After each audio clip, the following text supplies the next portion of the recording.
us to submit some memories of our mother. And so I wrote a paragraph, and she said, "Is that all?" So I wrote a couple more. When I thought of one thing about my mother, I thought about the fact that she always sang. She came from a family of singers. And when we would be working around the house doing dishes, when we were setting the table, when we were just hanging out, we sang, and we sang in 4-part harmony. As soon as I could carry a tune, I got to sing duets with her in church. Little bitty kid. And since she had a very big, rich contralto voice, I always had to sing the soprano, which was kind of a squeaky little voice. But I remember singing, "I came to the garden alone while the dew was still on the roses." I remember every word to that song. And "How Great Thou Art," with her in our little Baptist church in Wisconsin. My mother and father were married for 54 years, from their 20s until my mother died at 71. And when Mom passed, my father was still a very youthful and attractive older gentleman. And he was much sought after by all the widows at his church. And so I said to him, "Dad, if you find someone with whom you'd like to share your rest of your life, it's all right with us kids. We would understand." And he just said, "There just couldn't be anyone like your mother." And I know what he meant. She was such a huge factor in our family that we all had a big chunk of her embedded in us, and I know I still do.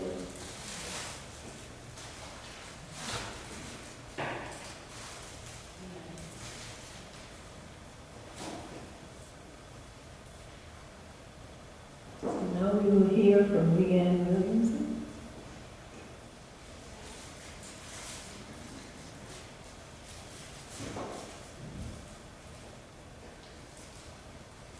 So instead of telling you about my mom, I decided to write a love story to her. So I want you to stand here in the middle. Can you hear me? Don't talk very loud. I have a soft voice. Okay. Instead of telling you about my mom, I decided to write a love story to my mom, and I wanted to share it with you guys. Can you hear me now? Yes. Okay.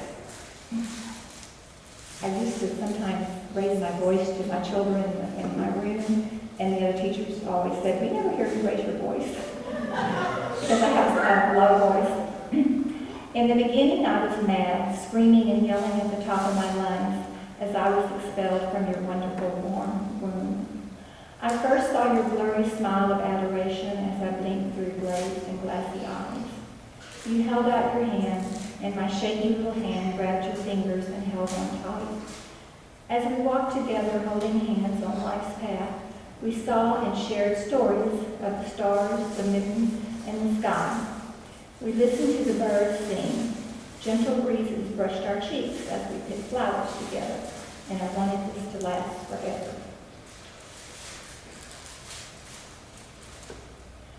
But we each had to write our own chapters in the story and deal with our own protagonist, our own internal and external conflicts of our own life's path.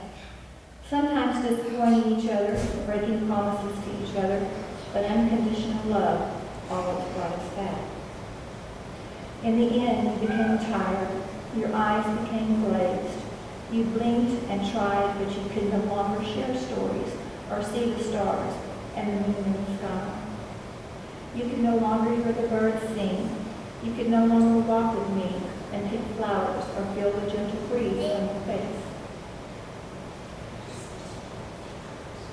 You were so sweet, and I could still see that smile of adoration as you tried, as we tried hard, to hold on to each but I felt you slipping through my fingers, and then you were gone. I had a dream. I was on the outside. I was looking through a window, trying so hard to see you, get to you, to hold on to you. I didn't get to say goodbye. But like magical realism in a novel, there I was in your arms, and you were holding me tighter than you ever were able to in life. And I knew the story was not over. It was just a twist in life's plot. For even death cannot break the hold of unconditional love. I have come to see you, Mom. I sit on the green grass beside you. I tell stories to you, and I look up at the stars and the moon in the sky. I listen to the birds sing, and I feel the gentle breeze of the wind on my face as I arrange flowers on your grave. I know that you continue to write. I know that you continue on to write your own chapters, and something magical that I don't understand is holding your hand, and I'm not mad. I have to go now. The days are fading into the nights, and I have chapters of my own to write. I'm not afraid, though, on this long road home, for I am not alone. In my heart, I hold your hand tight until we walk hand in hand together again.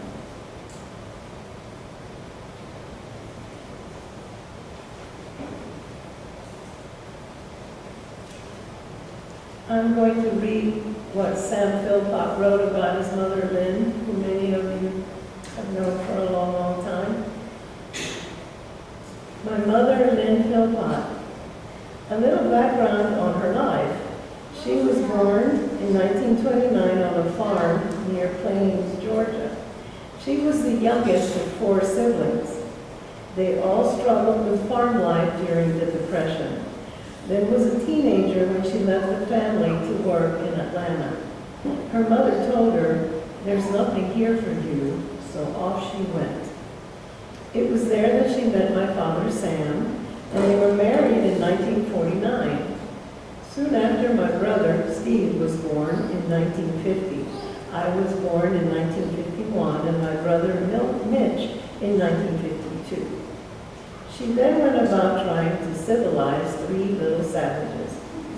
We all eventually learned to speak English, dress ourselves, and eat at the table using a knife and fork. I asked my mom later how long it took her to recover from having those 3 children. She said, "It's been 30 years and I still haven't recovered." My mom and dad moved to Texas in 1964 and started attending the fellowship in 1967. I've been attending since I was a teenager, and it's been an important part of our lives. My dad died in 2019 at the age of 94. Lynn did not adapt well to solitude. During the pandemic, her apartment was put on lockdown, and she moved in with my wife, Meg, and myself. Lately, Lynn has developed mobility issues and is using a wheelchair. Our home health aide was not able to come today, so Meg and I are caring for Lynn this morning. However, I can enjoy the privilege of caring for this wonderful person.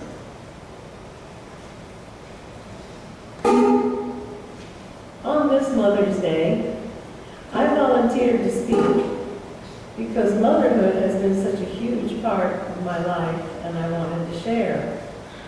My experience with mothering began, as with most of us, with my own, who was a wonderful, very human mother who loved me unconditionally, and her being such a loving mother taught me how to be one when it came my turn.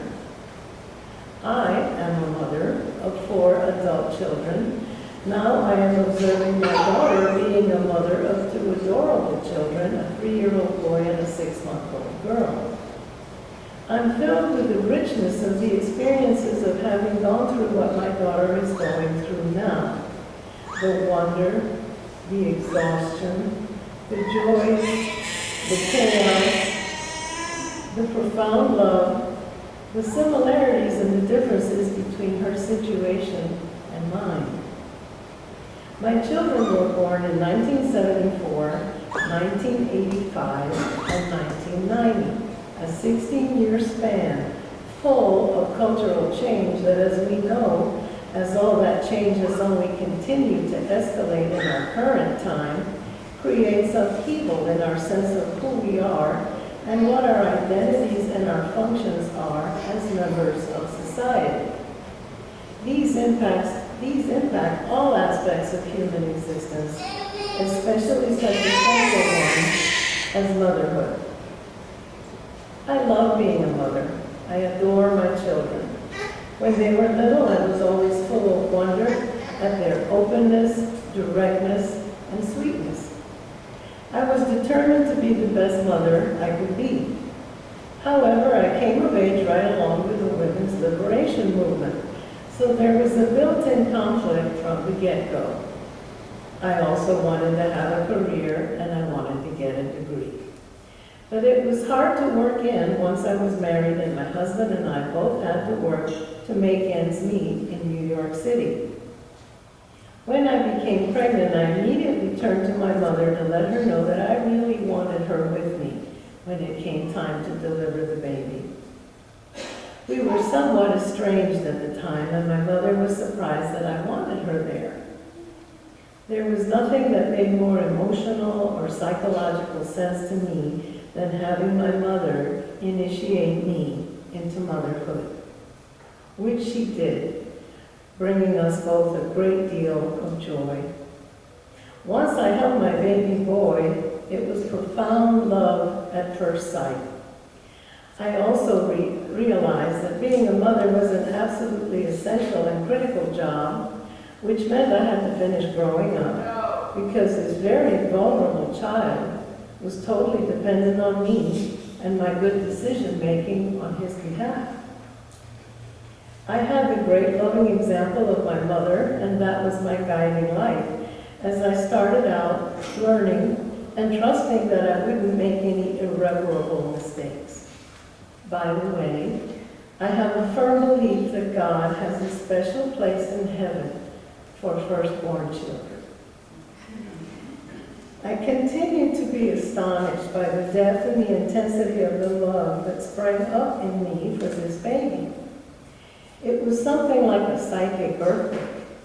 There was nothing I would not do to ensure his well-being. I was an earth mother type, committed to natural childbirth, though I didn't quite make it, but I learned an awful lot in the process. I had children relatively late in life. I was 28, then 39, and my last one I had at 43. I breastfed them in what was then a scandalously long time. I joined La Leche League, a national breastfeeding education and support organization for helping women who want to breastfeed when the whole of society was openly hostile to this most natural method of infant nutrition. I became a leader in the organization and eventually became a postpartum and nursery nurse, a childbirth educator, and a certified lactation consultant. So the mothering force was and remains strong in this one. I got to be a mom with many wonderful supports, gadgets, nursing pillows, infant slings, backpack carriers, umbrella strollers, and Sesame Street. When I went back to college in January of 1979, I took my infant son with me. Another scandal. But he took it extremely well, as did I. Wagner College, Staten Island, where I attended, once hosted a traveling circus. The elephants were staked on the main green in front of the main building. We passed by them each day, my son riding happily in his infancy, which I carried like a backpack on my shoulders. One Friday, as we were leaving campus, Alex eagerly pointed his finger at them and said, "Elephant!" His first word. He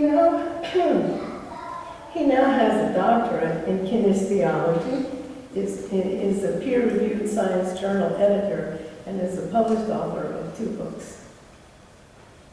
But I also got to be a mom in a country with no real support for new parents. Any breastfeeding in public was not only frowned upon, in some places it was illegal. The only accommodation, the women's bathroom. When Alex was 3, we moved to Brownsville, Texas. My parents had retired there from Northern Virginia for the lower costs, warm weather, and the Gulf of Mexico. I loved the warm weather and all the flowers and the constant sound of Spanish. I also had culture shock going from dynamic, hectic New York City to Manana land in Brownsville. I was determined to get into the health field, however, and my dad, who was working for the city controller, got me a job with a new EMS that was just being started in the city. And then began the big tug of war between being a working mom who loved what I was doing and having a child I adored and did not want to leave. Alex's father was very supportive as I fell in love with being a paramedic. I was the first female paramedic in the Rio Grande Valley, and then decided to go to nursing school. This was the first time I had a job I truly loved. It was a heady experience. Eventually, my first husband and I parted ways. There were many things that contributed to this growing apart. The deal breaker, I wanted another child, and he did not. Some years later, I had remarried and had 2 more children, and helped raise my second husband's child from his previous marriage, so we had a blended family. And we tried very hard to make it a sustainable and positive situation, and we more or less succeeded. I went through a lot of frustration being a mother and a nurse. I wanted to be a nurse midwife, but I had small kids, and I wanted to be there for them. It wasn't only duty, it was intense love. I thoroughly enjoyed being their mother.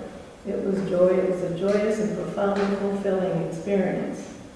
The women's magazines were full of "Is it possible to have it all?" articles in those years. Women's lib was still very much in my consciousness. Many culture wars were between the stay-at-home mamas and the career moms. I was right smack in the middle. There could be quite a bit of hostility between the 2 camps. Then I heard about sequencing. You can have it all, but not all at once. So I hung on to that idea, and it's actually what came to pass. But I was still buying into all the mythology that the truly individuated woman would be a woman with a full-time career unencumbered by children at home, just like men. I yearned for societal support like Europe and especially Scandinavia. But bottom line, my kids came first. And it wasn't all brothers. I had to work to make ends meet. But I was fortunate that I loved nursing. Now I see my daughter Gracie withstand her frustrations with having to put her own professional ambitions on hold. Though she adores her children, but she worries that her ship is sailing in the meantime. I tell her to be patient and have faith. Life has a way of unfolding that is impossible to see until one gets there. I kept trying to get a nursing degree and signed up for an external degree from Regents College of the state of New York. I got through 2 courses, but life kept happening and I finally gave up. I thought, I'm a nurse, I'm a wife and mother, I have my life, I am who I am. I'm going to forget about getting a degree. I still made it to become the education director of Conroe Regional Medical Center Maternity Department. Then my husband got a promotion and managed care made nursing extremely stressful and unsafe. I decided to quit work and stay home and raise our kids. We had a life of schools, after-school activities, skating lessons, swim meets, school plays, trips, and a 7-person band, so we had room for everyone, including my mom. When my children got older, I decided to follow a lifelong love of music and start singing. My husband and I put a rock band together with our friends. I also rekindled a deep interest in psychology and spirituality and began taking a lot of classes at the Jung Center. This led to the desire to go back to school. I was able to continue with Regents College. I had so many credits in the sciences and nursing that I could get a science degree. I just needed electives, a year and a half. So I went to UHD to get them and received a Bachelor of Liberal Science from what is now Excelsior College of the State of New York. I also got reacquainted with Robert Wilson, took his jazz history classes, became friends, and eventually started singing with his big band. And I graduated from college. I think I was 51.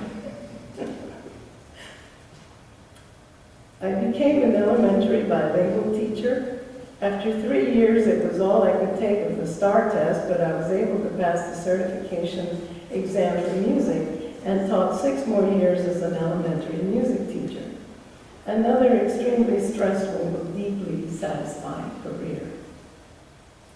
I divorced my children's father and married Robert.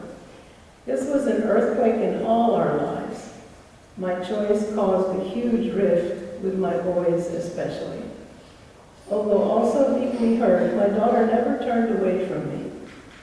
It's taken years to repair my relationship with my sons, but we are on a much better emotional basis now that they are older. I am deeply grateful to have them back. So there are stages to mothering, and the needs of each stage, infancy, childhood, adolescence, and the teen years, then adulthood, are all very different as my role as mother has changed accordingly. It's more, whereas before I was the guide and the one with all the authority, now it's more mentoring, sharing, listening. I always tell them what I think, but they're in charge of their own lives now. Each son or daughter has different needs and preferences, and each relationship is as unique as the person I have it with. Before finishing, I want to expand my focus to the state of motherhood in our country. There's a lot of sentiment, but also hypocrisy about motherhood, and we as a society are, in many essential ways, not really supportive of mothers. Motherhood is a huge job.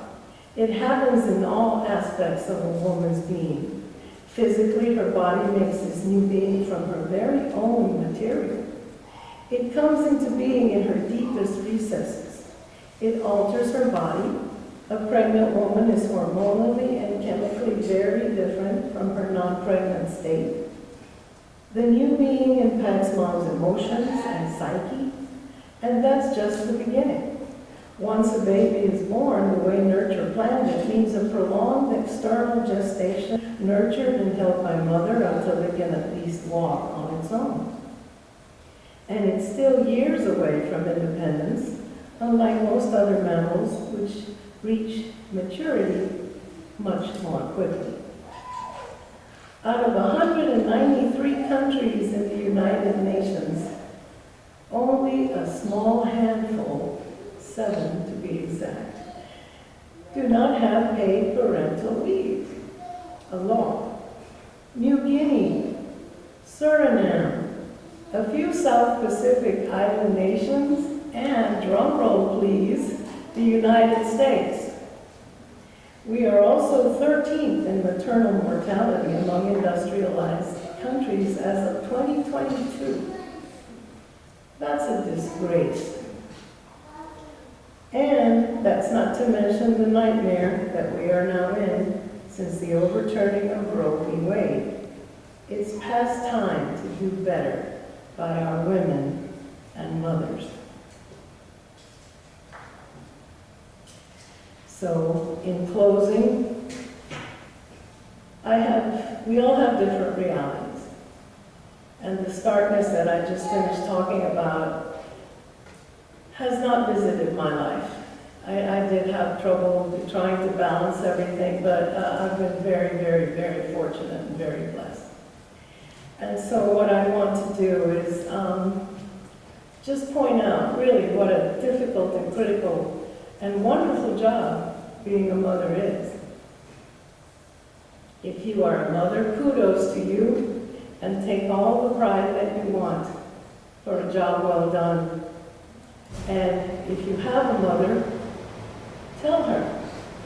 Tell her thank you, acknowledge her, and if you can't do it in person, do it in your heart. Happy Mother's Day.